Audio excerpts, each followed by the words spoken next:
Chers amis, c'est Frère Franck qui vous parle depuis le Centre missionnaire international de Krefeld en Allemagne. C'est toujours une joie et un privilège pour moi de m'adresser au peuple de Dieu qui est dans toutes les nations sur chaque continent, et aujourd'hui je peux vous parler de Dieu, de sa parole, de son plan du salut, du temps de la fin, du retour de Christ, des doctrines bibliques et de tous les sujets importants que nous devons connaître de la sainte parole de Dieu. Il y a une grande différence entre la parole qui était au commencement et toutes les interprétations qui sont venues après coup, dans le cours de l'histoire de l'Église. Je viens à peine de finir d'écrire un petit livre ayant le titre « Au commencement était la parole, pas l'interprétation ». Et je crois que le temps est arrivé de connaître la parole originale de Dieu et abandonner toutes les interprétations et retourner aux enseignements et aux pratiques du commencement. Nous appelons ce ministère apostolique et prophétique. Cela parle de soi-même. Et nous devons comprendre que, en fait, maintenant, c'est seulement ce que nous trouvons dans ce livre qui est de Dieu, qui vient de Dieu. Mais bien aimés, nous devons comprendre que Dieu fait toutes choses conformément à sa parole. Nous regardons aussi dans le monde où il y a plusieurs religions et chacune d'elles promet quelque chose. Si vous allez dans les religions chrétiennes, nous avons plusieurs dénominations et des interprétations, et chacune des dénominations disent qu'ils croient la parole de Dieu. Tous prétendent croire la parole de Dieu. Et ils disent qu'ils croient à la parole de Dieu et ils arrivent à des conclusions différentes et ils vont tous dans des directions différentes. Comme on a déjà dit au jour du commencement dans le christianisme originel, il y avait une seule foi, un seul Seigneur, un seul baptême, et c'était déjà oublié après cela. Et même dans les jours des apôtres, il y a eu des frères qui sont venus avec des faux enseignements et ils ont présenté leur propre point de vue.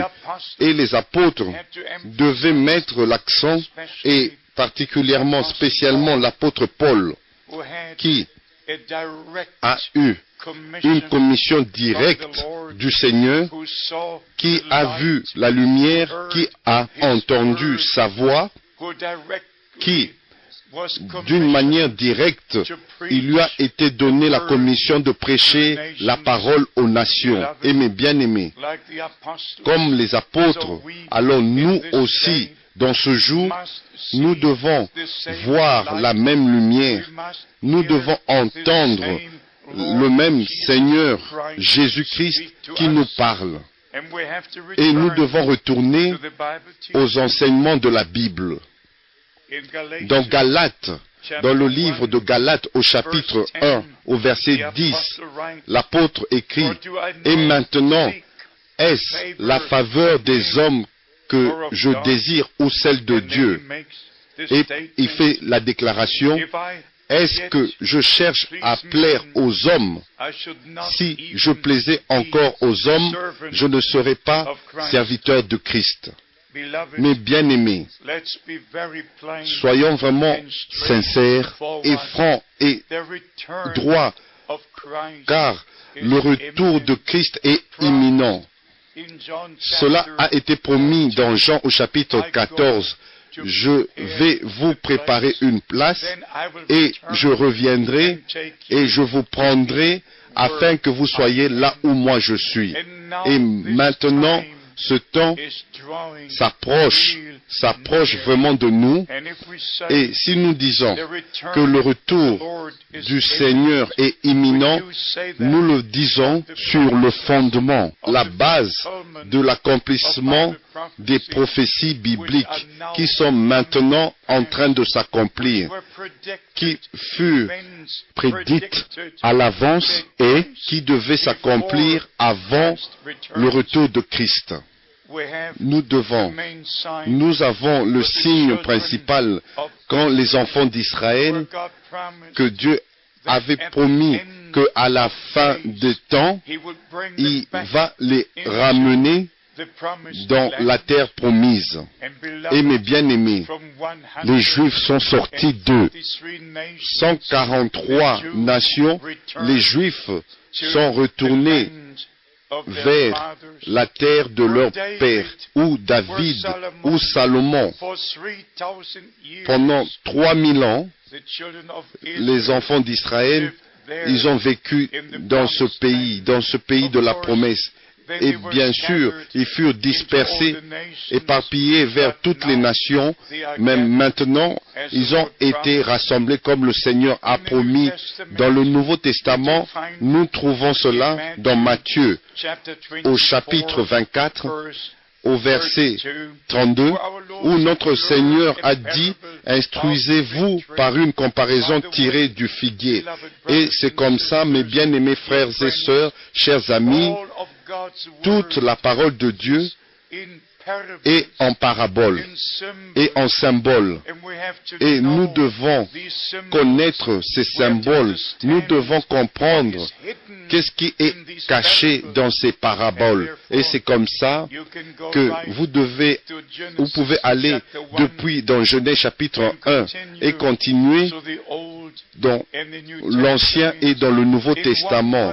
Et d'une manière, Dieu a révélé son objectif, sa volonté et lui-même. Et d'une autre manière, les choses sont toujours cachées.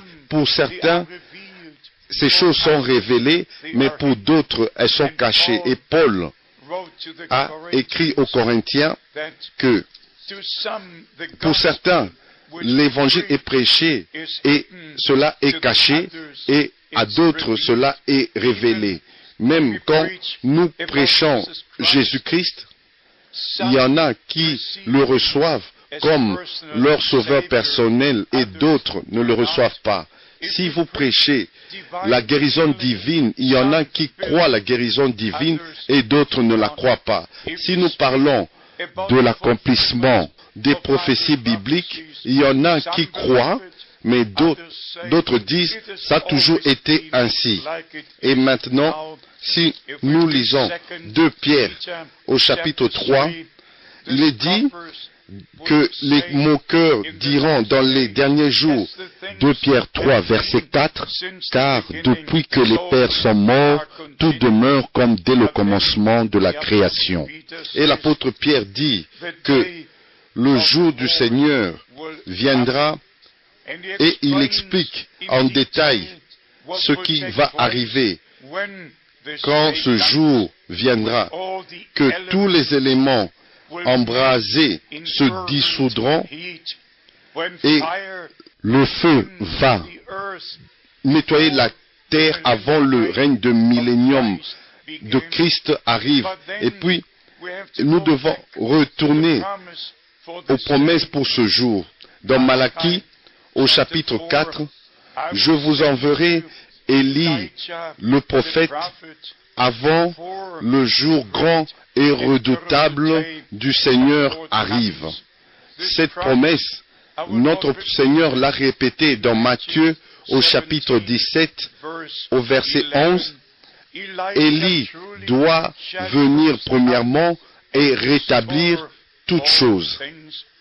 Et puis nous allons dans le livre de Malachie au chapitre 3, qui était une promesse qui s'est accomplie dans le ministère de Jean-Baptiste. Il est venu il y a 2000 ans, dans l'esprit, avec la puissance d'Élie, pour préparer le chemin du Seigneur, pour ramener les cœurs des pères de l'Ancien Testament au cœur des enfants du Nouveau Testament. Jean-Baptiste a fait le pont entre l'Ancien et le Nouveau Testament. Dans Luc, au chapitre 16, verset 16, il nous est dit ici, la loi et les prophètes ont subsisté jusqu'à Jean. Depuis lors, le royaume de Dieu est annoncé. Mes bien-aimés, il est important de savoir que tout ce que Dieu a promis va s'accomplir quand le temps arrive. Et maintenant, nous sommes à la fin du jour du salut. Si vous lisez Ésaïe au chapitre 49, au verset 8, il est parlé du jour du salut et du Seigneur qui portera ce salut jusqu'aux extrémités de la terre.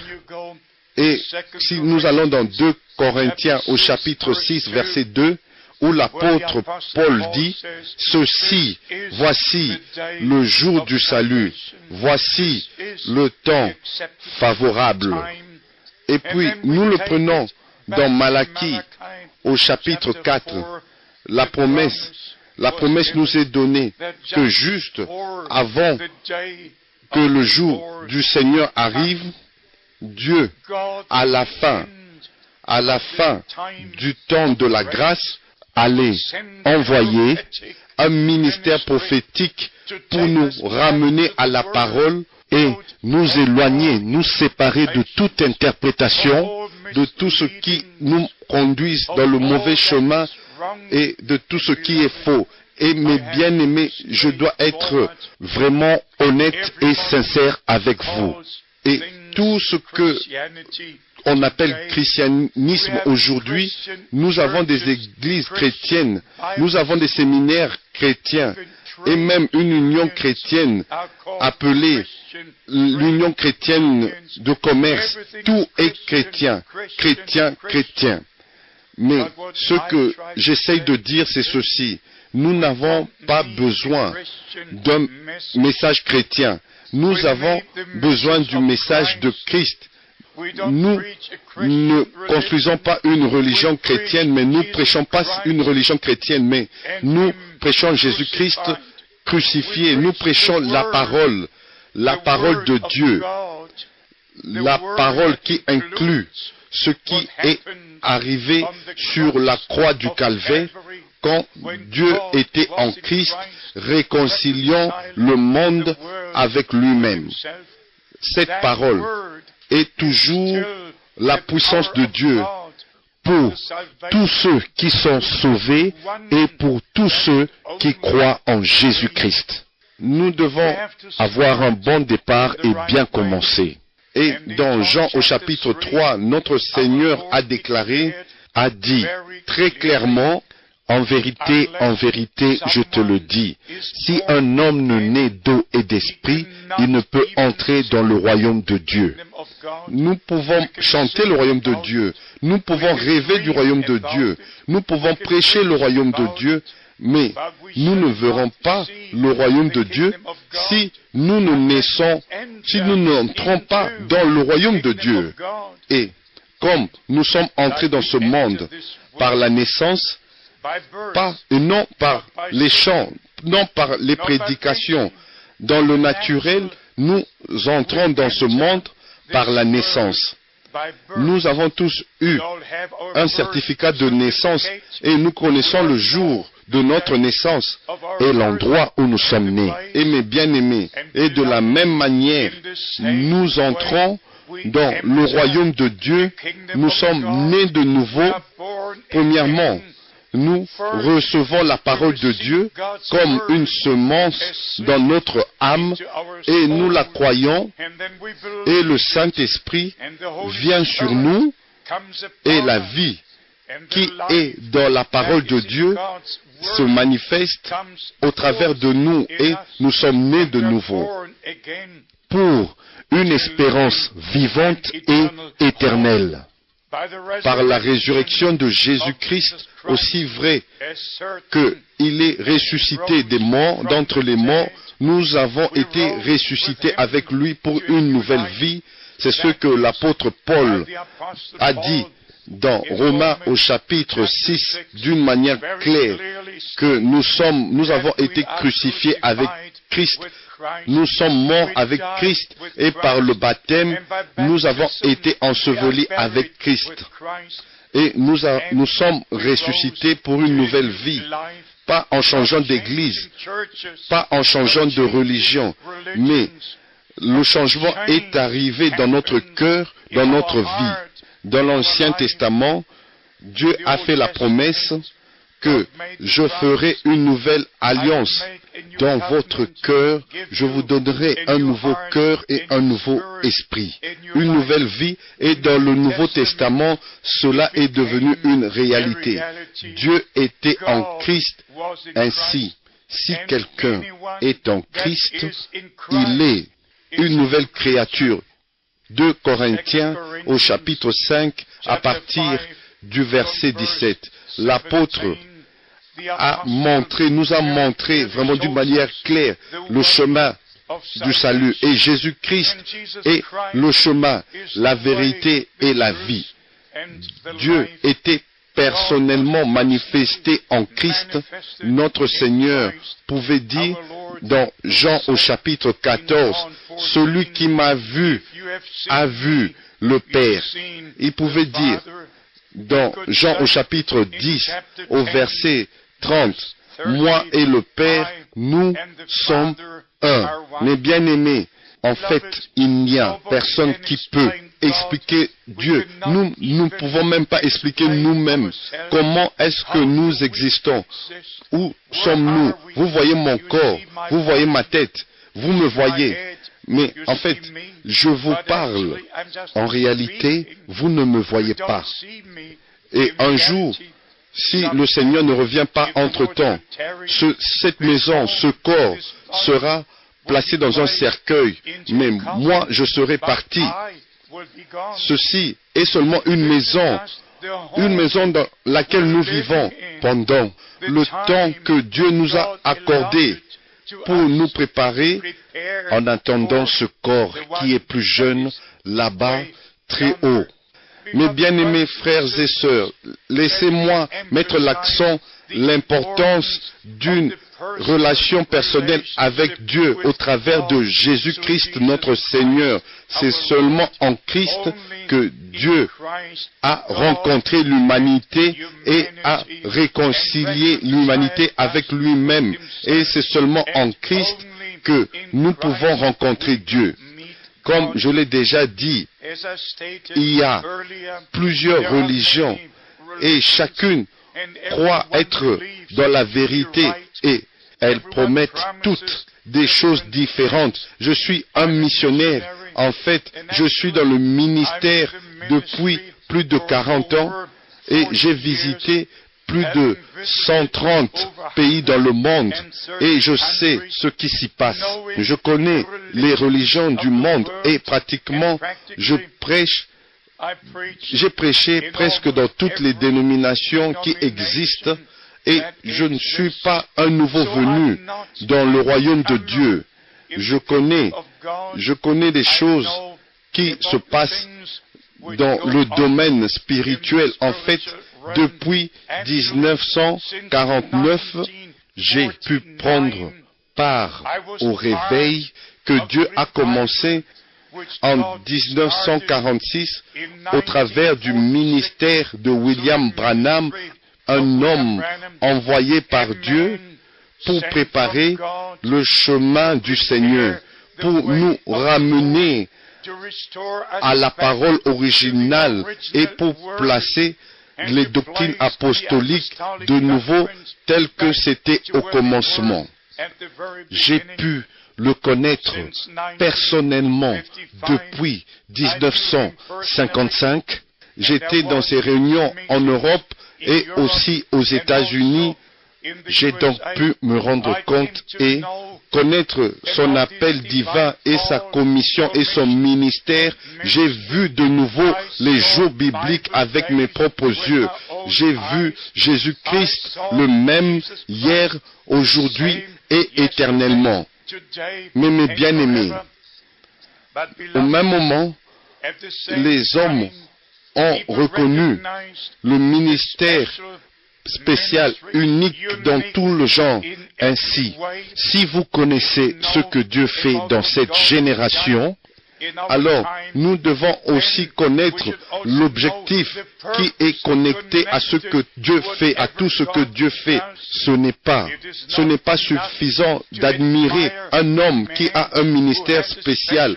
Nous devons connaître l'objectif qui est connecté à ce ministère. Au moment où j'ai su que Frère Branham avait eu un appel direct et une commission, et les paroles qui lui ont été dites au 11 juin de l'année 1933, comme Jean-Baptiste a été envoyé pour préparer la première venue de Christ, le message qui t'a été confié préparera la seconde venue de Christ. Et en décembre de l'année 1965, le Seigneur a pris son serviteur, son prophète William Branham, mais le message de restauration, la parole révélée de Dieu nous a été accordée et est laissée avec nous. Et cette précieuse parole de Dieu, je la prends jusqu'aux extrémités de la terre. C'était en 1958 quand j'ai vu un livre avec le titre « L'homme qui a entendu du ciel ».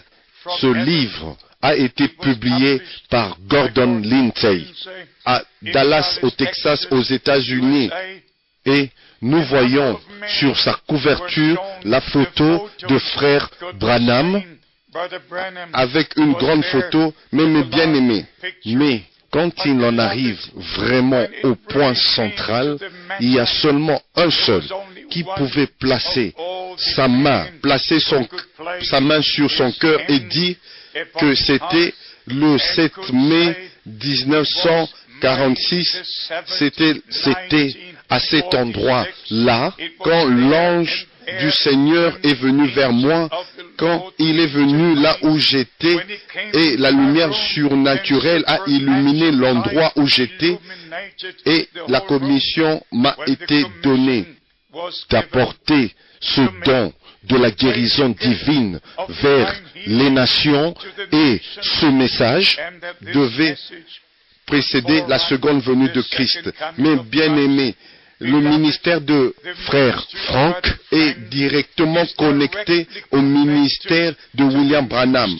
Et non à toutes les déviations, mais au message direct de l'heure, qui est la parole promise pour aujourd'hui, qui est révélée par le Saint-Esprit, qui devait nous ramener aux enseignements originaux avant que Christ revienne. C'est comme ça qu'il doit.